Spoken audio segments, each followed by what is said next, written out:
آج بروز منگل 5 مئی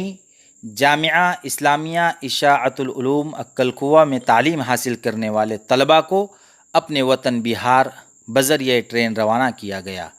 لاک ڈاؤن ہونے سے پہلے قرب و جوار کے کئی طلباء اپنے اپنے گھر پہنچ گئے، لیکن جو طلباء بہار، بنگال، آسام، کلکتہ جیسے دور دراز علاقوں میں رہنے والے تھے، ان کے گھر جانے کا کچھ انتظام نہیں ہو سکا، لہٰذا وہ احاطہ جامعہ میں ہی رکنے پر مجبور ہوئے۔ جامعہ کے ذمہ داران نے بڑی ہی فکر اور ذمہ داری کے ساتھ ضلع کلکٹر صاحب سے ملاقات کی اور اپنے یہاں قیام پذیر طلباء کی تعداد سے ان کو مطلع کیا اور ان کے گھر جانے کی ترتیب بنانے میں مشغول ہو گئے۔ کئی دنوں کی محنت اور مشقت کے بعد الحمدللہ بہار کے تقریباً 4000 طلباء کے جانے کا انتظام ہوا، جس میں سہرسہ اور دربھنگہ کے لیے آج 2 ٹرینیں روانہ ہوئی اور آئندہ کل یعنی 6 مئی کو 2 ٹرین روانہ ہوگی جو ارریہ اور پورنیہ جائے گی۔ اس کے بعد انشاءاللہ آسام اور کلکتہ کی ٹرینوں کا بھی انتظام کیا جائے گا۔ ہم تمام ہی ارباب جامعہ پرشاسن کا شکریہ ادا کرتے ہیں، جنہوں نے بڑی ہی فکر اور تندہی کے ساتھ سارے کام کو انجام دیا، خصوصاً ضلع کلکٹر ڈاکٹر بھاروڈ صاحب اور ان کی پوری ٹیم، اسی طرح ضلع ایس پی مہندر پنڈت صاحب اور ان کی پوری ٹیم، کے سی پاڑوی صاحب، ہینا گاوت صاحبہ،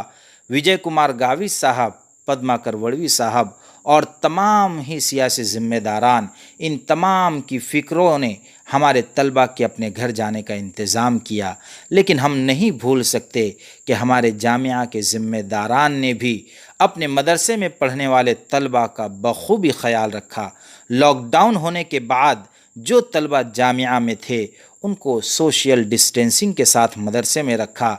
بار بار مدرسے کو سینیٹائز کیا،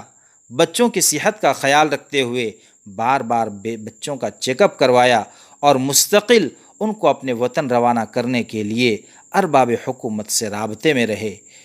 خاص طور سے مولانا محمد حذیفہ وستانوی صاحب کئی دنوں سے مستقل اسی فکر میں لگے تھے کہ ان طلباء کو بخیر و عافیت اپنے وطن روانہ کروایا جائے، تاکہ ان کے والدین کی آنکھیں اپنے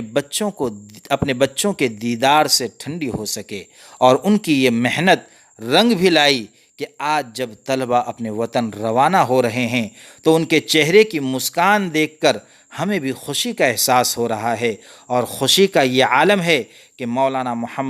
غلام محمد وستانوی صاحب